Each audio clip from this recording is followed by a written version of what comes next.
நம் ஆண்டவர் இயேசு கிறிஸ்துவின் நாமத்தினால் மகிழ்ச்சியும் சமாதானமும் நம் அனைவரோடும் இருப்பதாக. யோவான் 8:31-42 முடிய. இயேசு தம்மை நம்பிய யூதர்களை நோக்கி, என் வார்த்தைகளை நீங்கள் தொடர்ந்து கடைபிடித்து வந்தால் உண்மையில் என் சீடர்களாயிருப்பீர்கள், உண்மையை அறிந்தவர்களாயும் இருப்பீர்கள், உண்மை உங்களுக்கு விடுதலை அளிக்கும் என்றார். யூதர்கள் அவரை பார்த்து, உங்களுக்கு விடுதலை கிடைக்கும் என நீர் எப்படி சொல்லலாம்? நாங்கள் யாருக்கும் ஒருபோதும் அடிமைகளாய் இருந்ததில்லை, நாங்கள் ஆபிரகாமின் வழிமரபினர் ஆயிற்றே என்றார்கள். அதற்கு இயேசு, பாவம் செய்யும் எவரும் பாவத்திற்கு அடிமை என உறுதியாக உங்களுக்கு சொல்கிறேன். வீட்டில் அடிமைக்கு நிலையான இடம் இல்லை, மகனுக்கு அங்கு என்றென்றும் இடம் உண்டு. மகன் உங்களுக்கு விடுதலை அளித்தால் நீங்கள் உண்மையிலே விடுதலை பெற்றோர்களாய் இருப்பீர்கள்.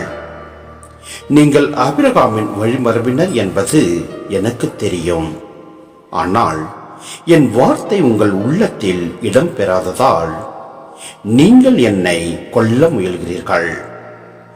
நான் என் தந்தையிடம் கண்டதை சொல்கிறேன், நீங்கள் உங்கள் தந்தையிடமிருந்து கேட்டதை செய்கிறீர்கள் என்றார். அவர்கள் அவரை பார்த்து, ஆபிரகாமே எங்கள் தந்தை என்றார்கள்.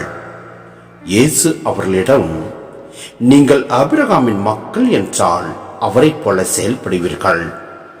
ஆனால் கடவுளிடமிருந்து கேட்டறிந்த உண்மையை உங்களுக்கு எடுத்துரைத்த என்னை நீங்கள் கொல்ல முயல்கிறீர்கள். ஆபிரகாம் இப்படி செய்யவில்லையே, நீங்கள் உங்கள் தந்தையைப் போல செயல்படுகிறீர்கள் என்றார். நீங்கள் உங்கள் தந்தையைப் போல செயல்படுகிறீர்கள் என்றார்.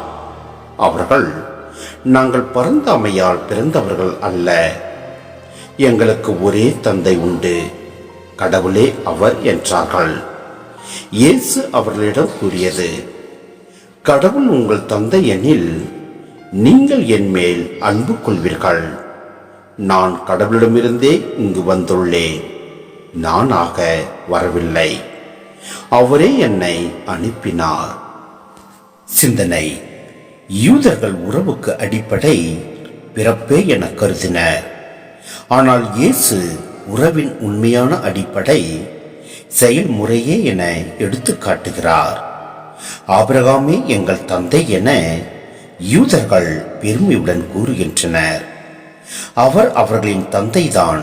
ஆனால் ஆபிரகாமே எங்கள் தந்தை என்னும் இந்த நம்பிக்கை படிப்படியாய் மூட நம்பிக்கை ஆகியது.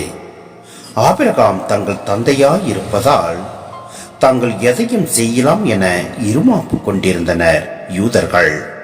எனவே இயேசு இந்த நம்பிக்கையை உதறி தள்ளுகிறார். எவரையும் தந்தை என அழைக்க வேண்டாம் என்கிறார். யூதரை பார்த்து, நீங்கள் ஆபிரகாமின் மக்கள் அல்ல, உங்கள் செயல்களை பார்க்கும்போது நீங்கள் உண்மையில் அழகியின் மக்கள் என கூறுகிறார். எனவே நீங்கள் ஒதுக்கப்பட்டு புற இருளில் தள்ளப்படுவீர்கள் என எச்சரிக்கிறார் இயேசு. இவ்வாறு இயேசுவின் பார்வையில் பிறப்பால் வரும் உறவு முக்கியமானது அல்ல, அது பழைய உறவு. புதிய உறவு செயல் அடிப்படையில் அமைந்துள்ளது. எனவே நாமும் நம் ஆண்டவரின் வார்த்தைகளை கேட்டு அதன்படி செயல்படுவோம். அப்பொழுது எல்லாம் அல்ல இறைவன் நம்மை நிறைவாய் ஆசீர்வதிப்பார். ஆமேன்.